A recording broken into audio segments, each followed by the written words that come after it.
जय माता दी। आप सभी को चैत्र नवरात्रि की ढेरों शुभकामनाएं। आज नवरात्रि का पहला दिन है और आज इस पावन अवसर पर हम शुरू करने जा रहे हैं दुर्गा सप्तशती का पाठ। आज आप सुनेंगे पहले अध्याय का पाठ और आपसे विनती है कि वीडियो के अंत तक जरूर बने रहें। तो आइए बिना विलंब करे माँ की आराधना शुरू करते हैं। सप्त श्लोकी दुर्गा। तो पहले गणेश जी के चरणों का ध्यान करके सभी देवी देवताओं और माँ भगवती को प्रणाम करके हम आज के पाठ का आरंभ करते हैं। सप्त श्लोकी दुर्गा। शिव जी बोले, हे देवी, तुम भक्तों के लिए शुल्भ हो और समस्त कर्मों का विधान करने वाली हो। कलयुग में कामनाओं की सिद्धि के लिए यदि कोई उपाय हो तो उसे अपनी वाणी के द्वारा सम्यक रूप से व्यक्त करो। देवी ने कहा, हे देव, आपका मेरे ऊपर बहुत स्नेह है। कलयुग में समस्त कामनाओं को सिद्ध करने वाला जो साधन है वो बतलाऊंगी, सुन। उसका नाम है अम्बा स्तुति। ओम इस दुर्गा सप्त श्लोकी स्तोत्र मंत्र के नारायण ऋषि हैं। अनुष्टुप छंद है। श्री महाकाली, महालक्ष्मी और महासरस्वती देवता हैं। श्री दुर्गा की प्रसन्नता के लिए सप्त श्लोकी दुर्गा पाठ में इसका विनियोग किया जाता है। वे भगवती महामाया देवी ज्ञानियों के चित्त को बलपूर्वक खींच कर मोह में डाल देती हैं। माँ दुर्गे आप स्मरण करने पर सभी प्राणियों का भय हर लेती हैं और स्वस्थ पुरुषों द्वारा चिंतन करने पर उन्हें परम कल्याणमयी बुद्धि प्रदान करती हैं। दुख, दरिद्रता और भय हरने वाली देवी आपके सिवा दूसरी कौन है, जिसका चित्त सबका उपकार करने के लिए सदा दयादर रहता हो। नारायणी, तुम सभी प्रकार का मंगल प्रदान करने वाली मंगलमयी हो। कल्याणदायिनी शिवा हो। सभी पुरुषार्थों को सिद्ध करने वाली शरणागत वत्सला, तीन नेत्रों वाली एवं गौरी हो। तुम्हें नमस्कार है। शरण में आए हुए दीनों और पीड़ितों की रक्षा में संलग्न रहने वाली, सबकी पीड़ा दूर करने वाली नारायणी देवी तुम्हें नमस्कार है। सर्व स्वरूपा, सर्वेश्वरी, सब प्रकार की शक्तियों से संपन्न दिव्य रूपा दुर्गे देवी, सब भयों से हमारी रक्षा करो, तुम्हें नमस्कार है। देवी, तुम प्रसन्न होने पर रोगों को नष्ट कर देती हो। कुपित होने पर मनोवांछित सभी कामनाओं का नाश कर देती हो। जो लोग तुम्हारी शरण में जा चुके हैं उन पर विपत्ति तो आती नहीं। तुम्हारी शरण में गए हुए मनुष्य दूसरों को शरण देने वाले हो जाते हैं। सर्वेश्वरी, तुम इसी प्रकार तीनों लोकों की समस्त बाधाओं को शांत करो और हमारे शत्रुओं का नाश करती रहो। देवी कवच। ओम श्री चंडी कवच के ब्रह्मा ऋषि, अनुष्टुप छंद, चामुंडा देवता, अंगन्यास में कही गई माताएं बीज, दिग्बंध देवता तत्व हैं। श्री जगदम्बा की प्रीति के लिए सप्तशती के पाठांगभूत जप में इसका विनियोग किया जाता है। ओम चंडिका देवी को नमस्कार है। मार्कंडेय जी ने कहा, पितामह, जो इस संसार में परम गोपनीय और मनुष्यों की सभी प्रकार से रक्षा करने वाला है, जो अब तक आपने दूसरे किसी के सामने प्रकट नहीं किया, ऐसा कोई साधन मुझे बतलाइए। ब्रह्मा जी बोले, ब्रह्मन, ऐसा साधन तो देवी का कवच ही है, जो कि गोपनीय से भी परम गोपनीय, पवित्र और संपूर्ण प्राणियों का उपकार करने वाला है। महामुने उसे श्रवण करो। देवी की 9 मूर्तियां हैं जिन्हें नव दुर्गा कहते हैं। उनके पृथक पृथक नाम बतलाए जाते हैं।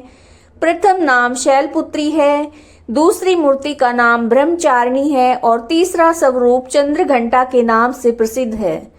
चौथी मूर्ति को कुष्मांडा कहते हैं। पांचवी दुर्गा का नाम स्कंद माता है और देवी के छठे रूप को कात्यायनी कहते हैं। सातवां कालरात्रि और 8वां स्वरूप महागौरी के नाम से प्रसिद्ध है।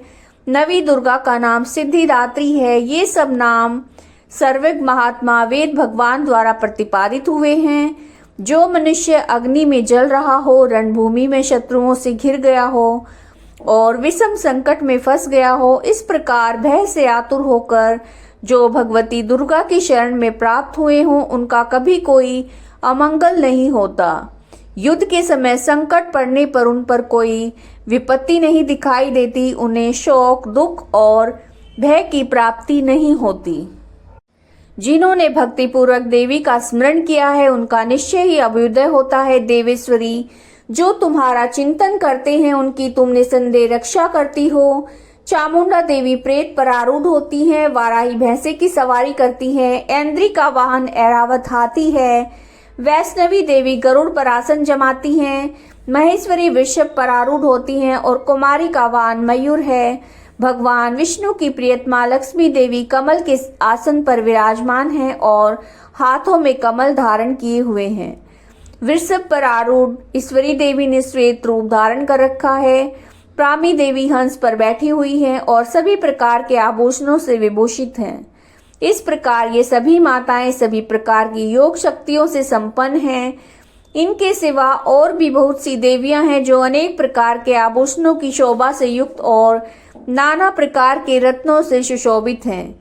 ये संपूर्ण देवियां क्रोध में भरी हुई हैं और भक्तों की रक्षा के लिए रथ पर बैठी दिखाई देती हैं। ये शंख, चक्र, गदा, शक्ति, हल और मूसल, खेटक और तोमर, परशु तथा पास, कुंत और त्रिशूल एवं उत्तम शांग, धनुष आदि अस्त्र शस्त्र अपने हाथों में धारण करती हैं। दैत्यों के शरीर का नाश करना और भक्तों को अभय दान देना, देवताओं का कल्याण करना, यही इनके शस्त्र धारण करने का उद्देश्य है। कवच आरंभ करने से पहले इस तरह से प्रार्थना करनी चाहिए। महान रौद्र रूप, अत्यंत घोर पराक्रम, महान बल और महान उत्साह वाली देवी, तुम महान भय का नाश करने वाली हो, तुम्हें नमस्कार है। तुम्हारी ओर देखना भी कठिन है। शत्रुओं का भय बढ़ाने वाली जगदम्बिके मेरी रक्षा करो। पूर्व दिशा में ऐन्द्री मेरी रक्षा करे। अग्निकोण में अग्नि शक्ति, दक्षिण दिशा में वाराही और नेत्र कोण में खड़ग धारिणी मेरी रक्षा करे।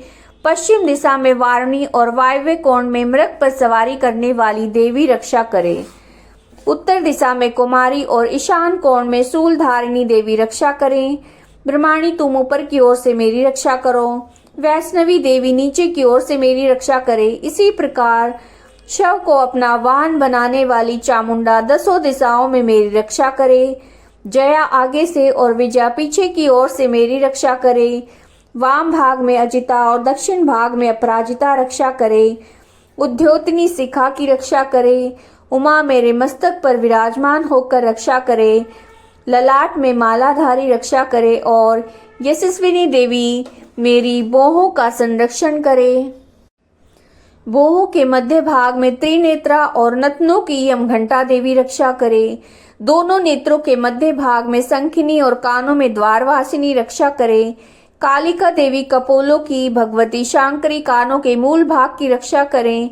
नासिका में सुगंधा और ऊपर के होठ में चर्चिका देवी रक्षा करे। नीचे के होठ में अमृत कला, जिह्वा में सरस्वती देवी रक्षा करे। कुमारी दांतों की और चंडिका कंठ प्रदेश की रक्षा करे। चित्र घंटा गले की घाटी की और महामाया तालु में रहकर रक्षा करे। कामाक्षी थोड़ी की और सर्वमंगला मेरी वाणी की रक्षा करे। भद्रकाली ग्रीवा में और धनुर्धरी पृष्ठ वंश में रहकर रक्षा करे। कंठ के बाहरी भाग में नीलग्रीवा और कंठ की नली में नलकुबरी रक्षा करे। दोनों कंधों में खड़गनी और मेरी दोनों भुजाओं की वज्रधारणी रक्षा करे। दोनों हाथों में दंडनी और अंगुलियों में अंबिका रक्षा करे। सुलेश्वरी नखों की रक्षा करे। कुलेश्वरी कुक्षी में रहकर रक्षा करे। महादेवी दोनों सतनों की और शोक विनाशनी देवी मन की रक्षा करे। ललिता देवी हृदय में, शूल धारणी उदर में रहकर रक्षा करे। नाभि में कामिनी और गुहे भाग में गुहेश्वरी रक्षा करे। पूतना और कामिका लिंग की, महिषवाहिनी गुदा की रक्षा करे। भगवती कटी भाग में और विंध्यवासिनी घुटनों की रक्षा करे। संपूर्ण कामनाओं को देने वाली महाबला देवी दोनों पिंडलियों की रक्षा करे। नारसिंही दोनों घुटियों की और तेरसी देवी दोनों चरणों के पृष्ठ भाग की रक्षा करे। श्री देवी पैर की उंगलियों में और तलवासनी पैर के तलवों में रहकर रक्षा करे।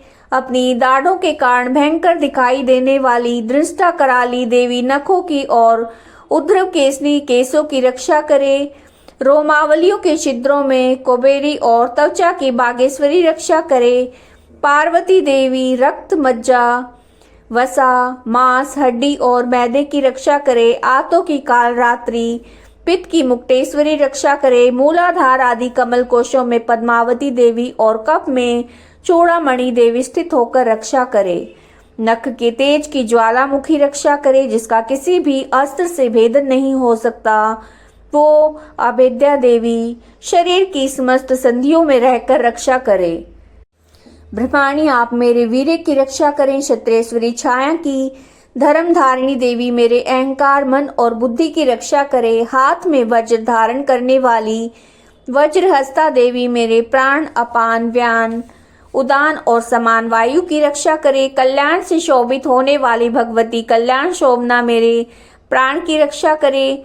रस, रूप, गंध, शब्द और स्पर्श इन विषयों का अनुभव करते समय योगिनी देवी रक्षा करे तथा सत्वगुण और रजोगुण और तमोगुण की रक्षा सदा नारायणी देवी करे। वाराही आयु की रक्षा करे, वैष्णवी धर्म की रक्षा करे तथा चक्रिणी देवी यश, कीर्ति, लक्ष्मी और धन तथा विद्या की रक्षा करे। इंद्राणी आप मेरे गोत्र की रक्षा करें।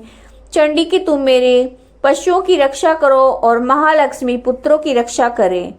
भैरवी पत्नी की रक्षा करे, मेरे पथ की सुपथा और मार्ग की क्षेमकरी रक्षा करे। राजा के दरबार में महालक्ष्मी रक्षा करे और सब और व्याप्त रहने वाली विजया देवी संपूर्ण भयों से मेरी रक्षा करे।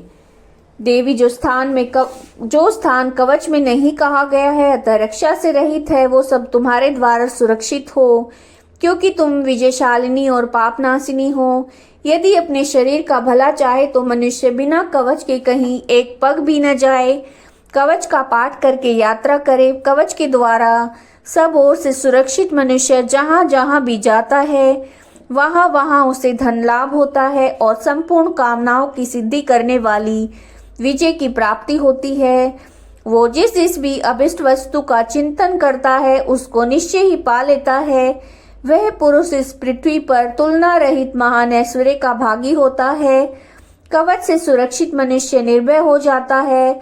युद्ध में उसकी पराजय नहीं होती और वो तीनों लोकों में पूजनीय होता है। देवी का ये कवच देवताओं के लिए भी दुर्लभ है। जो प्रतिदिन नियम पूर्वक तीनों संध्याओं के समय श्रद्धा के साथ इसका पाठ करता है उसे देवी कला प्राप्त होती है और तीनों लोकों में कहीं भी पराजित नहीं होता।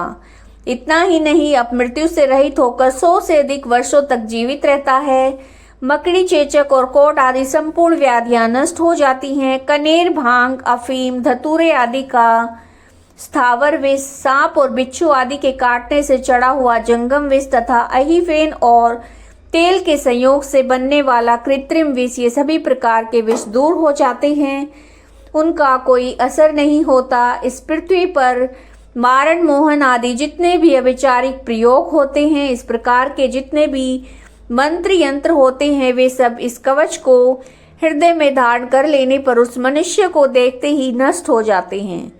यही नहीं, पृथ्वी पर विचरने वाले ग्राम देवता, आकाशचारी, देव विशेष, जल के संबंध में प्रकट होने वाले गण और उपदेश मात्र से सिद्ध होने वाले निम्न कोटि के देवता, अपने जन्म के साथ प्रकट होने वाले देवता, कुल देवता, माला, डाकिनी, शाकिनी, अंतरिक्ष में विचरने वाली अत्यंत बलवती भयानक डाकिनियां, ग्रह, भूत, पिशाच, यक्ष, गंधर्व, राक्षस, ब्रह्म राक्षस, बेताल, कुष्मांड और भैरव आदि अनिष्ट कारक देवता भी हृदय में कवच धारण किए रहने पर उस मनुष्य को देखते ही भाग जाते हैं। कवचधारी पुरुष को राजा से समान वृद्धि प्राप्त होती है।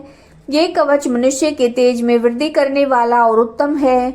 कवच का पाठ करने वाला पुरुष अपनी कीर्ति से विभूषित भूतल पर अपने सुयश के साथ साथ वृद्धि को प्राप्त होता है। जो पहले कवच का पाठ करके उसके बाद सप्तशती चंडी का पाठ करता है, उसकी जब तक वन, पर्वत और कानों सहित ये पृथ्वी टिकी रहती है तब तक यहाँ पुत्र, पौत्र आदि संतान परंपरा बनी रहती है। फिर देह का अंत होने पर वह पुरुष भगवती महामाया के प्रसाद से उस नित्य परमपद को प्राप्त होता है जो देवताओं के लिए भी दुर्लभ है। वह सुंदर दिव्य रूप धारण करता है और कल्याण में शिव के साथ आनंद का भागी होता है। अर्गला स्तोत्र।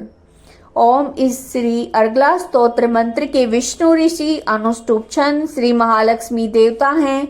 श्री जगदम्बा की प्रीति के लिए सप्तशती के पाठांगभूत जप में इसका विनियोग किया जाता है। ओम चंडिका देवी को नमस्कार है। मार्कंडे जी कहते हैं, जयंती मंगला काली भद्रकाली कपालिनी दुर्गा क्षमा शिवा धात्री स्वाहा और सौधा इन नामों से प्रसिद्ध जगदम्बिके तुम्हें मेरा नमस्कार हो। देवी चामुंडे तुम्हारी जय हो। संपूर्ण प्राणियों की पीड़ा हरने वाली देवी तुम्हारी जय हो। सब में व्याप्त रहने वाली देवी तुम्हारी जय हो। काल रात्रि तुम्हें नमस्कार हो। मधु और कैटब को मारने वाली तथा ब्रह्मा जी को वरदान देने वाली देवी तुम्हें नमस्कार है। तुम मुझे रूप दो, जय दो, यश दो और काम क्रोध आदि शत्रुओं का नाश करो। महिषासुर का नाश करने वाली, भक्तों को सुख देने वाली देवी तुम्हें नमस्कार है। तुम रूप दो, जय दो, यश दो, काम क्रोध आदि शत्रुओं का नाश करो। रक्त बीज का वध और चंड मुंड का विनाश करने वाली देवी तुम रूप दो, जय दो, यश दो और काम क्रोध आदि शत्रुओं का नाश करो। शुंभ और निशुंभ धूम्रलोचन का मर्दन करने वाली देवी तुम रूप दो, जय दो, यश दो, काम क्रोध आदि शत्रुओं का नाश करो। सबके द्वारा वंदित युगल चरणों वाली, संपूर्ण सौभाग्य प्रदान करने वाली देवी तुम रूप दो, जय दो, यश दो और काम क्रोध आदि शत्रुओं का नाश करो। देवी तुम्हारे रूप और चरित्र अचिंत्य हैं। तुम समस्त शत्रुओं का नाश करने वाली हो। रूप दो, जय दो, यश दो और काम क्रोध आदि शत्रुओं का नाश करो। पापों को दूर करने वाली चंडी की जो भक्ति पूर्वक तुम्हारे चरणों में सदा मस्तक झुकाते हैं, उन्हें रूप दो, जय दो, यश दो और उनके काम क्रोध आदि शत्रुओं का नाश करो। रोगों का नाश करने वाली चंडी के जो भक्ति पूर्वक तुम्हारी स्तुति करते हैं, उन्हें रूप दो, जय दो, यश दो और उनके काम क्रोध आदि शत्रुओं का नाश करो। चंडी के इस संसार में जो भक्ति पूर्वक तुम्हारी पूजा करते हैं, उन्हें रूप दो, जय दो, यश दो और उनके काम क्रोध आदि शत्रुओं का नाश करो। मुझे सौभाग्य और आरोग्य दो, परम सुख दो। रूप दो, जय दो, यश दो और मेरे काम क्रोध आदि शत्रुओं का नाश करो। जो मुझसे द्वेष रखते हो, उनका नाश और मेरे बल की वृद्धि करो। रूप दो, जय दो, यश दो और मेरे काम क्रोध आदि शत्रुओं का नाश करो। देवी मेरा कल्याण करो, मुझे उत्तम संपत्ति प्रदान करो। रूप दो, जय दो, यश दो और काम क्रोध आदि शत्रुओं का नाश करो। अंबिके, देवता और असुर दोनों ही अपने माथे के मुकुट की मणियों को तुम्हारे चरणों पर घिसते रहते हैं। तुम रूप दो, जय दो, यश दो और काम क्रोध आदि शत्रुओं का नाश करो। तुम अपने भक्त जन को विद्वान, यशस्वी और लक्ष्मीवान बनाओ। रूप दो, जय दो, यश दो और उसके काम क्रोध आदि शत्रुओं का नाश करो। प्रचंड दैत्यों के दर्प का दलन करने वाली चंडी के मुझ शरणागत को रूप दो, जय दो, यश दो और मेरे काम क्रोध आदि शत्रुओं का नाश करो। चतुर्मुख ब्रह्मा जी के द्वारा प्रशंसित चार भुजाधारिणी परमेश्वरी तुम रूप दो, जय दो, यश दो और काम क्रोध आदि शत्रुओं का नाश करो। देवी अंबिके भगवान विष्णु नित्य निरंतर भक्ति पूर्वक तुम्हारी स्तुति करते हैं। तुम रूप दो, जय दो, यश दो और काम क्रोध आदि शत्रुओं का नाश करो। हिमालय कन्या पार्वती के पति महादेव जी द्वारा प्रशंसित होने वाली परमेश्वरी तुम रूप दो, जय दो, यश दो और काम क्रोध आदि शत्रुओं का नाश करो। शचीपति इंद्र के द्वारा सद्भाव से पूजित होने वाली परमेश्वरी तुम रूप दो, जय दो, यश दो और काम क्रोध आदि शत्रुओं का नाश करो। प्रचंड भुजदंड वाले दैत्यों के घमंड को चूर करने वाली देवी तुम रूप दो, जय दो, यश दो और काम क्रोध आदि शत्रुओं का नाश करो। देवी अंबिके तुम अपने भक्त जनों को सदा सीमानंद प्रदान करती रहती हो। मुझे रूप दो, जय दो, यश दो और मेरे काम क्रोध आदि शत्रुओं का नाश करो। मन की इच्छा के अनुसार चलने वाली मनोहर पत्नी प्रदान करो, जो दुर्गम संसार से तारने वाली और उत्तम कुल में उत्पन्न हुई हो। जो मनुष्य स्तोत्र का पाठ करके सप्तशती रूपी महास्तोत्र का पाठ करता है, वो सप्तशती जप संख्या से मिलने वाले श्रेष्ठ फल को पा लेता है और साथ ही प्रचुर संपत्ति भी प्राप्त कर लेता है। कीलक। ओम श्री कीलक मंत्र का शिव ऋषि अनुष्टुप छंद श्री महासरस्वती देवता हैं। श्री जगदम्बा की प्रीति के लिए सप्तशती के पाठांगभूत जप में इसका विनियोग किया जाता है। ओम चंडिका देवी को नमस्कार है।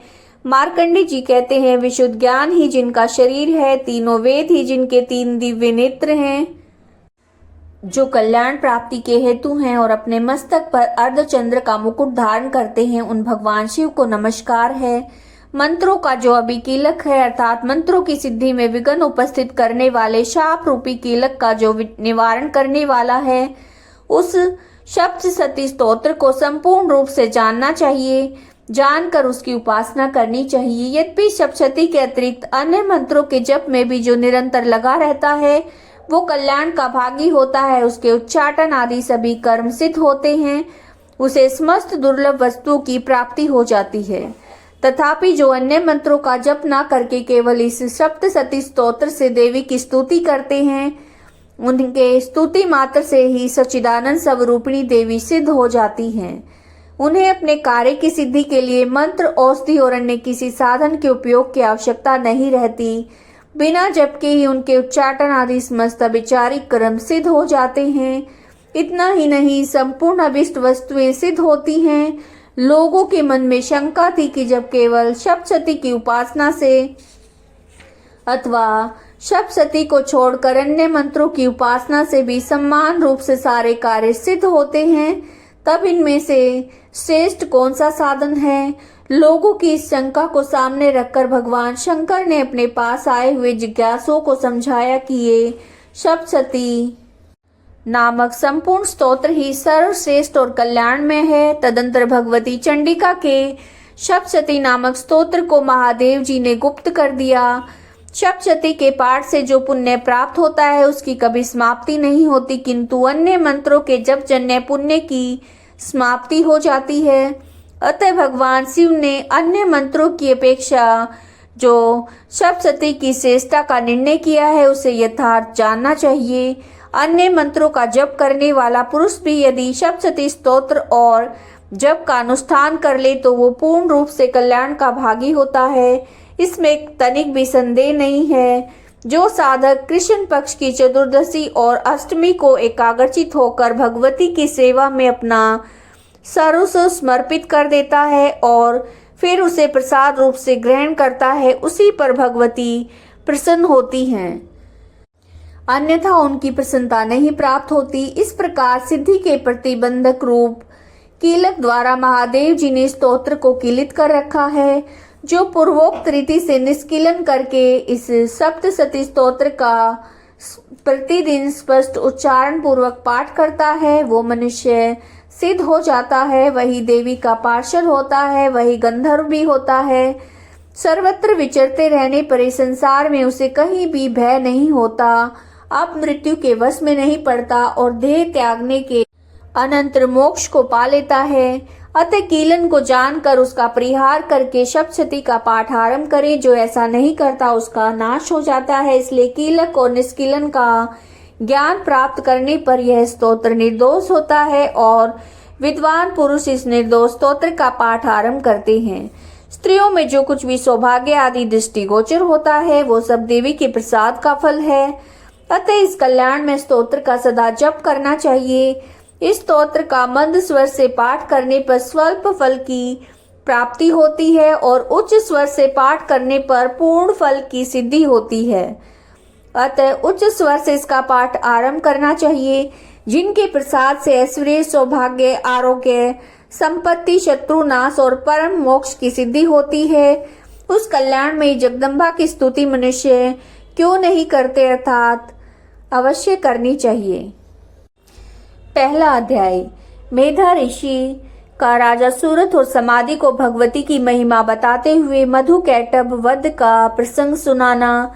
विनियोग। ओम प्रथम चरित्र के ब्रह्मा ऋषि, महाकाली देवता, गायत्री छंद, नंदा शक्ति, रक्तदंतिका बीज, अग्नि तत्व और ऋग्वेद स्वरूप हैं। श्री महाकाली देवता की प्रसन्नता के लिए प्रथम चरित्र के जप में विनियोग किया जाता है। भगवान विष्णु के सो जाने पर मधु और कैटभ को मारने के लिए कमल जन्मा ब्रह्मा जी ने जिनका सत्वन किया था, उन महाकाली देवी को मैं सेवन करती हूँ।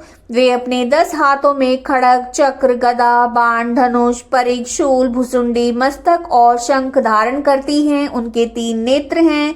वे समस्त अंगों में दिव्य आभूषणों से विभूषित हैं। उनके शरीर की कांति नीलमणि के समान है। वे 10 मुख और 10 पैरों से युक्त हैं।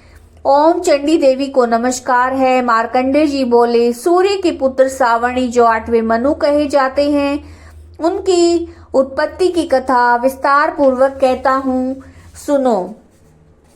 सूर्य कुमार महाभाग सावणी भगवती महामाया के अनुग्रह से जिस प्रकार मनवंत्र के स्वामी हुए, वही प्रसंग सुनाता हूँ। पूर्व काल की बात है। स्वारोचिस मनवंत्र में सूरत नाम के एक राजा थे जो चैत्र वंश में उत्पन्न हुए थे। उनका समस्त भूमंडल पर अधिकार था। वे प्रजा का अपने और पुत्रों की भांति धर्म पूर्वक पालन करते थे। तो भी उस समय कोला विध्वंसी नाम के क्षत्रिय उनके शत्रु हो गए। राजा सूरत की दंड नीति बड़ी प्रबल थी।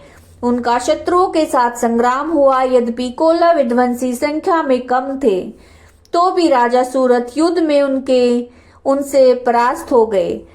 तब वे युद्ध भूमि से अपने नगर को लौट आए और केवल अपने देश के राजा होकर रहने लगे। समूची पृथ्वी से उनका अधिकार जाता रहा, लेकिन वहां भी उन प्रबल शत्रुओं ने उस समय महाभाग राजा सूरत पर आक्रमण कर दिया। राजा का बल क्षीण हो चला था, इसलिए उनके दुष्ट, बलवान और दुरात्मा मंत्रियों ने वहां उनकी राजधानी में भी राजकीय सेना और खजाने को हथिया लिया। सूरत का प्रभुत्व नष्ट हो चुका था, इसलिए वे शिकार खेलने के बहाने घोड़े पर सवार होकर वहां से अकेले ही एक घने जंगल में चले गए। वहां उन्होंने विप्रवर मेधा मुनि का आश्रम देखा, जहां कितने ही हिंसक जीव अपनी स्वाभाविक हिंसावृत्ति को छोड़कर परम शांत भाव से रहते थे। मुनि के बहुत से शिष्य उस वन की शोभा बढ़ा रहे थे। वहां जाने पर मुनि ने उनका सत्कार किया और वे उन मुनि श्रेष्ठ के आश्रम पर इधर उधर विचरते हुए कुछ काल तक रहे। फिर ममता से आकृष्ट चित होकर वहां इस प्रकार चिंता करने लगे, पूर्व काल में मेरे पूर्वजों ने जिसका पालन किया था, वही नगर आज मुझसे रहित है। पता नहीं मेरे दुराचारी भृत्यगण उसकी धर्म पूर्वक रक्षा करते हैं या नहीं। जो सदा मद की वर्षा करने वाला और शूरवीर था, वह मेरा प्रधान हाथी अब शत्रुओं के अधीन होकर न जाने किन भोगों को भोगता होगा। जो लोग मेरी कृपा, धन और भोजन पाने से सदा मेरे पीछे पीछे चलते थे, वे निश्चय ही अब दूसरे राजाओं का अनुसरण करते होंगे। उन अपव्ययी लोगों के द्वारा सदा खर्च होते रहने के कारण अत्यंत कष्ट से जमा किया हुआ मेरा वो खजाना खाली हो जाएगा। ये तथा और भी कई बातें राजा सूरत निरंतर सोचते रहते थे। एक दिन उन्होंने वहां पर विप्रवर मेधा के आश्रम के निकट एक वैश्य को देखा और उससे पूछा, भाई तुम कौन हो और यहाँ तुम्हारे आने का क्या कारण है? तुम क्यों शोकग्रस्त हो और अनमने से दिखाई देते हो? राजा सूरत का ये प्रेम पूर्वक कहा हुआ वचन सुनकर वैश्य ने विनीत भाव से उन्हें प्रणाम करके कहा। वैश्य बोला, राजन, मैं धनियों के कुल में उत्पन्न एक वैश्य हूँ। मेरा नाम समाधि है। मेरे दुष्ट स्त्री और पुत्रों ने धन के लोभ में मुझे घर से बाहर निकाल दिया है। मैं इस समय धन, स्त्री और पुत्रों से वंचित हूँ। मेरे विश्वसनीय बंधुओं ने मेरा ही धन लेकर मुझे दूर कर दिया है, इसलिए दुखी होकर मैं वन में चला आया हूँ। यहाँ रहकर मैं इस बात को नहीं जानता कि मेरे पुत्रों की, स्त्री की और सब जनों की कुशल है या नहीं। इस समय घर में वे कुशल से रहते हैं या उन्हें कोई कष्ट है? वे मेरे पुत्र कैसे रहते हैं? क्या वे सदाचारी हैं या दुराचारी हो गए हैं? राजा ने पूछा कि जिन लोभी स्त्री, पुत्र आदि ने धन के कारण तुम्हें घर से निकाल दिया है, उनके प्रति तुम्हारे चित्त में इतना स्नेह का बंधन क्यों है? वैश्य बोला, आप मेरे विषय में जैसी बात कहते हैं वो सब ठीक है, लेकिन क्या करूं, मेरा मन निष्ठुरता नहीं धारण करता। जिन्होंने धन के लोभ में पड़कर पिता के प्रति स्नेह, पति के प्रति प्रेम और आत्मीय जन के प्रति अनुराग को तिलांजलि दे दी, मुझे घर से बाहर निकाल दिया। उन्हीं के प्रति मेरे हृदय में इतना स्नेह है। महामते, गुणहीन बंधुओं के प्रति भी जो मेरा चित्त इस प्रकार प्रेम मगन हो रहा है, ये क्या है? इस बात को मैं जानकर भी नहीं जान पाता। उनके लिए मैं लंबी सांसें ले रहा हूँ। मेरा हृदय अत्यंत दुखित हो रहा है। उन लोगों के प्रेम का सर्वथा अभाव है। उन लोगों में प्रेम का सर्वथा अभाव है, तो भी उनके प्रति मेरा मन निष्ठुर नहीं हो पाता। इसके लिए मैं क्या करूं? मार्कंडे जी कहते हैं, ब्रह्मांड तदंतर राजाओं में से सूरत और समारी नामक वैश्य दोनों साथ साथ मेधा मुनि की सेवा में उपस्थित हुए। उनके साथ यथा योग्य न्याय अनुकूल विनय पूर्ण बर्ताव करके बैठे। तत्पश्चात वैश्य और राजा ने कुछ वार्तालाप आरंभ किया। राजा ने कहा, भगवान, मैं आपसे एक बात पूछना चाहता हूँ, उसे बताइए। मेरा चित्त अपने अधीन ना होने के कारण वह बात मेरे मन को बहुत दुख देती है। जो राज्य मेरे हाथ से चला गया है, उसमें और उसके संपूर्ण अंगों में मेरी ममता बनी हुई है। मुनि श्रेष्ठ, ये जानते हुए कि वो अब मेरा नहीं है, अज्ञानी की भांति मुझे उसके लिए दुख होता है। ये क्या है? इधर ये वैश्य भी घर से अपमानित होकर आया है। इसके पुत्र, स्त्री और भृत्यों ने इसे छोड़ दिया है। सब जनों ने इसका परित्याग कर दिया है, तो भी ये उनके प्रति अत्यंत हार्दिक स्नेह रखता है। इस प्रकार यह तथा मैं दोनों ही बहुत दुखी हैं। जिसमें प्रत्यक्ष दोष देखा गया है, उस विषय के लिए भी हमारे मन में ममता जनित आकर्षण पैदा हो रहा है। महाभाग, हम दोनों समझदार हैं, तो भी हम में जो मोह पैदा हुआ है, ये क्या है? विवेक शून्य पुरुष की भांति मुझ में और इसमें ये मूढ़ता प्रत्यक्ष दिखाई देती है। ऋषि बोले, महाभाग, विषय मार्ग का ज्ञान सब जीवों को है। इसी प्रकार विषय भी सबके लिए अलग अलग हैं। कुछ प्राणी दिन में देखते हैं, दूसरे रात में नहीं देखते। कुछ जीव ऐसे हैं जो दिन और रात में भी बराबर देखते हैं। ये ठीक है कि मनुष्य समझदार होते हैं, लेकिन वे ही ऐसे नहीं होते। पशु, पक्षी, मृग आदि सभी प्राणी समझदार होते हैं। मनुष्यों की समझ भी वैसी ही होती है जैसी उन मृग और पक्षियों की होती है, तथा जैसी मनुष्यों की होती है वैसी उन मृग और पक्षी आदि की भी होती है। यह तथा अन्य बातें भी प्राय दोनों में समान है।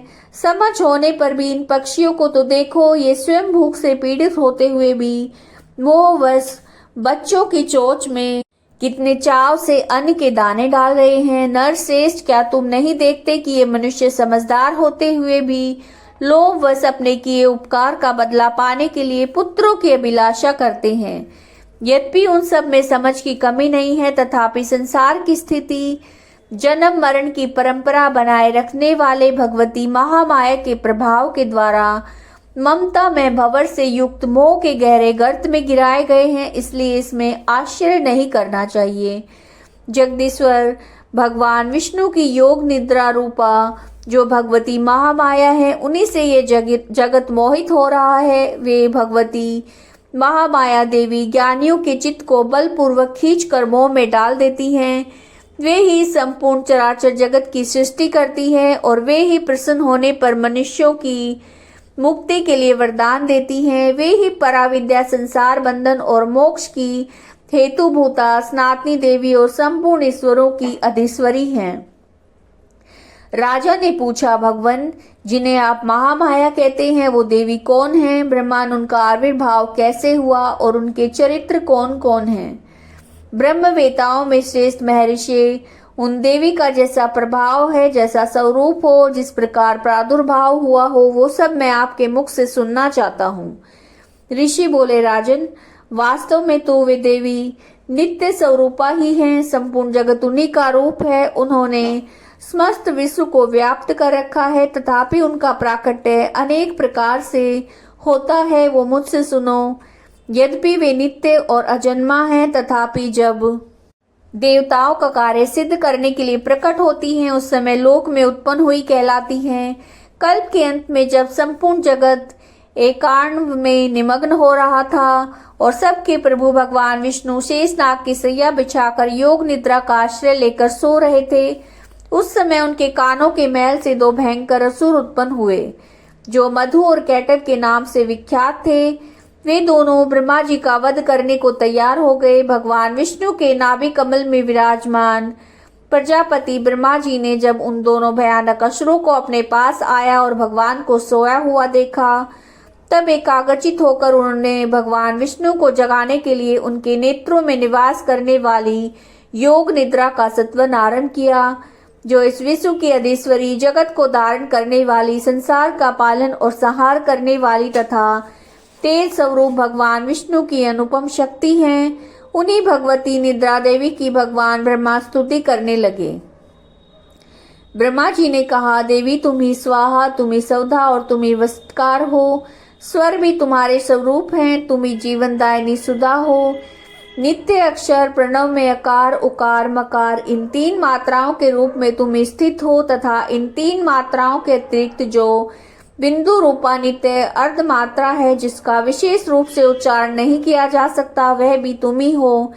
देवी तुम ही संध्या, सावित्री और परम जननी हो।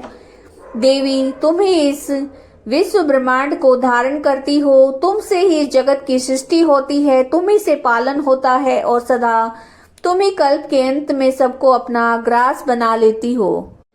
जगन्मयी देवी, इस जगत की उत्पत्ति के समय तुम सृष्टि रूपा हो, पालन काल में स्थिति रूपा हो और कल्पांत के समय संहार रूप धारण करने वाली हो। तुम ही महाविद्या, महामाया, महामेधा, महास्मृति, महामोह रूपा महादेवी और महासुरी हो। तुम ही तीनों गुणों को उत्पन्न करने वाली सबकी प्रकृति हो। भयंकर काल रात्रि, महारात्रि और मोहरात्रि भी तुम ही हो। तुम ही श्री, तुम ही ईश्वरी, तुम ही ह्रीम, तुम ही बोध स्वरूपा बुद्धि हो। लज्जा, पुष्टि, तुष्टि, शांति और क्षमा भी तुम ही हो। तुम खड़ग धारिणी, शूल धारिणी, घोर रूपा, गदा, चक्र, शंख और धनुष धारण करने वाली हो। बाण, भुषुंडी और परिग ये तुम्हारे अस्त्र हैं। तुम सौम्य और सौम्यतर हो। इतना ही नहीं, जितने भी सौम्य और सुंदर पदार्थ हैं, उन सब की अपेक्षा तुम अत्यधिक सुंदरी हो। पर और अपर, सबसे परे रहने वाली परमेश्वरी तुम ही हो। सर्व स्वरूपे देवी, कहीं भी सत असत रूप जो कुछ भी वस्तुएं हैं और उन सब की जो शक्ति है वो तुम ही हो। ऐसी अवस्था में तुम्हारी स्तुति क्या हो सकती है? जो इस जगत की सृष्टि, पालन और संहार करते हैं, उन भगवान को भी जब तुमने निद्रा के अधीन कर दिया, तब तुम्हारी स्तुति करने में यहाँ कौन समर्थ हो सकता है? मुझको, भगवान शंकर को, भगवान विष्णु को भी तुमने ही शरीर धारण कराया है, अतः तुम्हारी स्तुति करने की शक्ति किसमें है? देवी तुम तो अपने इन उदार प्रभाव से प्रशंसित हो। ये जो दोनों दुर्दश असुर मधु और कैटब हैं, इनको मोह में डाल दो और जगदीश्वर भगवान विष्णु को शीघ्र ही जगा दो। साथ ही इनके भीतर इन दोनों महान असुरों को मार डालने की बुद्धि उत्पन्न कर दो। ऋषि कहते हैं, राजन, जब ब्रह्मा जी ने वहां मधु और कैटब को मारने के उद्देश्य से भगवान विष्णु को जगाने के लिए तमोगुण की अधिष्ठात्री देवी योग निद्रा की इस प्रकार स्तुति की, तब भगवान के नेत्र, मुख और नासिका, बाहु, हृदय और वक्ष स्थल से निकलकर अव्यक्त जन्मा ब्रह्मा जी की दृष्टि के समक्ष खड़ी हो गई। योग निद्रा से मुक्त होने पर जगत के स्वामी भगवान जनार्दन उस एकार्णव के जल में शेष नाग की सैया से जाग उठे। फिर उन्होंने उन दोनों असुरों को देखा। वे दुरात्मा मधु और कैटब अत्यंत बलवान और पराक्रमी थे और क्रोध से लाल आंखें किए ब्रह्मा जी को खा जाने का उद्योग कर रहे थे। तब भगवान श्री हरि ने उठकर उन दोनों के साथ 5000 वर्षों तक केवल बाहु युद्ध किया। वे दोनों अत्यंत बल के कारण उन्मत्त हो रहे थे। इधर महामाया ने उन्हें मोह में डाल रखा था, इसलिए भगवान विष्णु से कहने लगे, हम तुम्हारी वीरता से संतुष्ट हैं, तुम हम लोगों से कोई वर मांगो। श्री भगवान बोले, यदि तुम दोनों मुझ पर प्रसन्न हो तो अब मेरे हाथ से मारे जाओ। बस इतना सा ही मैंने वर मांगा है, दूसरे किसी वर से क्या लेना। ऋषि कहते हैं, इस प्रकार धोखे में आ जाने पर जब उन्होंने संपूर्ण जगत में जल ही जल देखा, तब कमल नयन भगवान से कहा, जहाँ पृथ्वी जल में डूबी हुई ना हो, जहाँ सूखा स्थान हो, वहीं पर हमारा वध करो। ऋषि कहते हैं तब तथास्तु कहकर शंख चक्र और गदा धारण करने वाले भगवान ने दोनों के मस्तक अपनी जांग पर रखकर चक्र से काट डाले। इस प्रकार ये देवी महामाया ब्रह्मा जी की स्तुति करने पर स्वयं प्रकट हुई थी। अब पुनः तुमसे उनके प्रभाव का वर्णन करता हूँ, सुनो। ये आपने दुर्गा सप्तशती के पहले अध्याय का पाठ सुना। माँ भगवती की कृपा पाने के लिए कमेंट में जय माता दी जरूर लिखें। वीडियो पसंद आई है तो लाइक कीजिएगा, शेयर कीजिएगा और चैनल को सब्सक्राइब कीजिएगा। जय माता दी।